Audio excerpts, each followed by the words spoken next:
Welcome to Wednesday Q&A, live from Italy.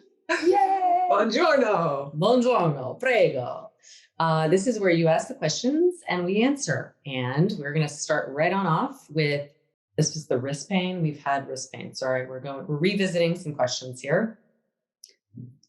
This was a really good, nice little postpartum suggestions. This is from Andrea Carson, 18.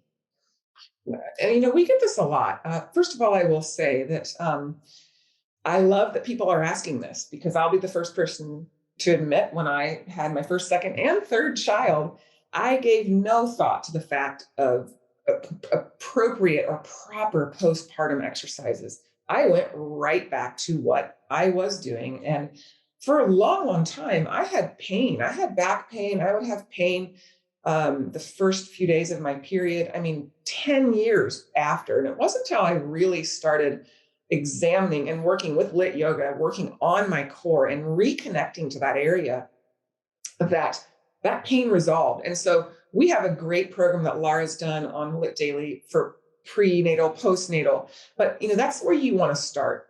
Be forgiving for yourself because you've just had a baby and your body has been in a very unusual position for usually at least 4 of the last 9 months, where you've got this extra weight in the front. Your body has been holding that most of the time with an anteriorly tilted pelvis, a lot of pressure where the thoracic spine meets the lumbar spine, just to kind of lean back into that.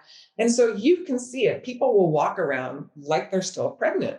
And then the abdominals have been quite stretched out. And we really lose that mind-body connection to the core. So the first thing you want to start is with there are a lot of PTs who specialize in pelvic floor / postpartum exercises, but they're doing the same thing we're doing in the reset. It's regaining your neutral pelvis, tapping back into your core abdominals, your breath work, really learning how to reestablish the rib position where the ribs are no longer flaring, can come back to your breath work. And then some soft tissue, maybe if you're really tight in the back body, don't forget, a lot of people postpartum are also still breastfeeding. So we have this rounded upper back that we need to work on for a lot of new moms. What else do you have to say about that? Yeah, I was going to mention that. And that's what I cover in the postpartum, postnatal series, which is good for everybody, not just postnatal, because it really does go through neutral pelvis, helping your shoulders and your posture. You've been carrying a baby, and I think the best thing to really think of is going slow. Your endurance, your energy is probably not going to be the same, but movement is really important. So I would think of more like drills, movement, like KB said, getting the thoracic spine more mobile, more contained in front. So sometimes just like putting your hands on your lower front ribs and just drawing them toward the pelvic bowl, because this is called the thoracopelvic cylinder. And when it's been disturbed, changed a little bit, you just need to kind of bring everything back together into this cylindrical fashion. And that'll help your core strength, that'll help your breathing, and that'll help your movement of your limbs. And that's going to help when you're picking up the baby. Doing all these things sometimes can be non-linear, somewhat awkward, asymmetrical. You need everything more tidied up in the center. That will take some time. I was telling KB the other day when we were talking about this, I remembered after, it was probably week 3, I was just lying in bed and I just tried like a little bit of a head lift, looking down, because the visual is really important too. Like Kristen said, this is like I call it the twilight zone. It becomes very disconnected, stretched out. And with that, the communication between the two has really been dimmed. So I just looked down and it was like trembling like crazy. And I just smiled. I was like, okay, it's awakening. So you can't compare yourself to, and most people don't. They recognize, it takes a while. It's the whole 9 months in and then 9 months out. And there's that amount of time in many ways to get back to feeling in this succinct and integrated self. So be really gentle, but you can, when you feel like it's right for you, you can start doing stability core work, because that's just that kind of, okay, I'm just trying to hold. I'm not trying to move with it. Dynamic core work, you need to build up to that. So check out our postnatal series, and just be really, really tender on yourself, because it's a lot. You have hormones, you have sleep deprivation, you have lifestyle change.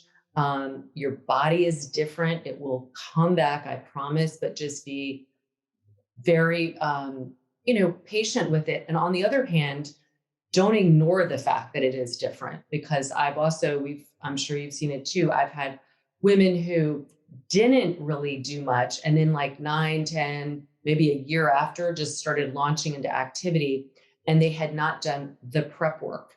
And so when you hear about diastasis recti, don't be scared about that. Everybody is going to split a little bit. And it's really a matter of pulling it together and doing that gradually, but doing it, in that time frame before you start more dynamic activity. Like if you go, right back into running, like you were talking about with your kids, and haven't better prepared the core, you can, you're just setting yourself up for being less efficient, but also being less secure. Like your core is your stability, literally, not just, making you feel stable, but holding everything together well and creating the dynamic for better breath and efficient movement. Well, and I think the good news is even if you're like me and didn't do anything, I found LYT Yoga. It took several years, but I remember when I went through teacher training with Laura, we were kind of looking at my diastasis, and it was, it was like an alien coming out of my stomach. Wow. Yeah. And now I have a hard time reproducing that, because a lot of that soft tissue has tied back down again, just from I'm doing our reset almost every single day, because I do LYT Yoga almost every single, I do it every single day, every single day. Sometimes more than once. Sometimes more than once. Yeah. But you can restore that. So, but be patient. Mm-hmm. And like you said, be kind. Yeah. All right. Well, let's do one more. So this one was, I can't find it, but she had said, hey, she loved the fact that we were so creative in lit. And she's like, how do you come up with so many creative sequences? It seems like they're endless. Yeah. So I'll just launch right in.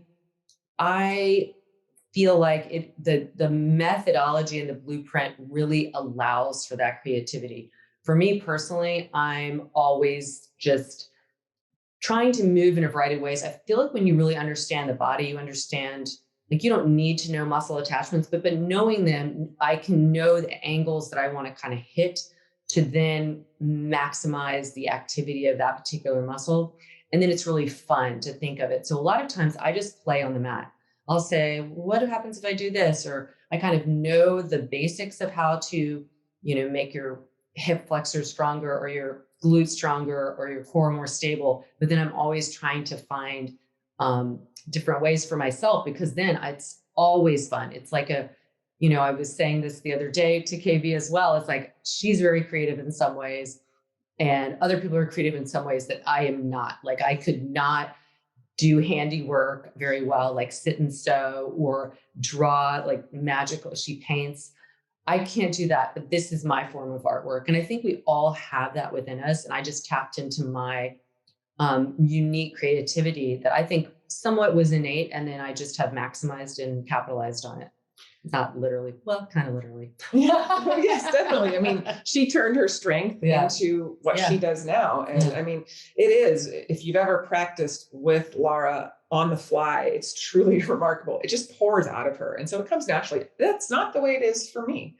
I do have some of that, but so for the lay movement people, I would say some of the things that I do, I scroll Instagram, I'll scroll YouTube. So I like to create my flows about the body. So let's say, today I want to do thoracic extension. I'll YouTube thoracic extension mobility exercises or thoracic extension, and I'll scroll through that. I like that. And then that will spark something in my brain. So that's one thing I'll do. I do, like you, I will get on my mat and play. Moving, changing directions. I find what makes my favorite kind of the flow is the transitions. We talked about this too.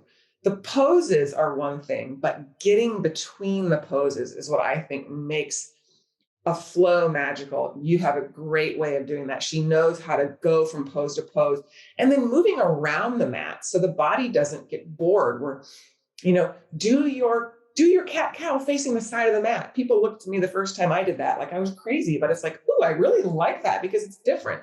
And you can come up to tall kneeling, do something there, hop the feet apart, you're ready for side lunges. Whereas normally I would have to transition through to get there.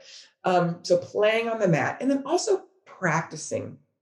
I was laughing with my husband just last week saying, I put together a flow and it took me so much less time. And I said, wow, man, I cannot believe I threw this flow together that I really liked in X amount of time. And he said, well, it's because I do it so much now, making up a new flow every week for you guys on the LYT Daily for my lives. They're always brand new.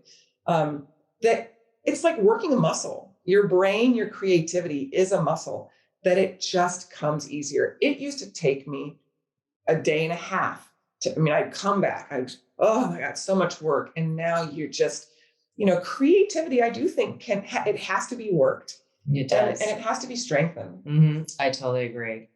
It is, and it's fun, and it's like, it's like a recycling. You recycle it and use it again, and it restores, and it just the more that it's just like any other muscle. The more you do it, I crave it. If I haven't been creative in a while, it's like I need that. That's actually it's like meditative for me. I kind of get in a zone and just feel a lot as opposed to just but I sometimes will think of how I want things to move. So you just have to check it out. If you have not yet practiced with us on LYT Daily, go there. We have a 2-week free trial and you get to see how we're creative. And we do have people who sometimes are overwhelmed with our creativity because they're so used to kind of being in one plane or barely turning or knowing a series that they've just repeated over and over again. Stick with it because it will actually grow your brain. When you struggle, your brain pays attention more. When you're curious, your brain pays attention more.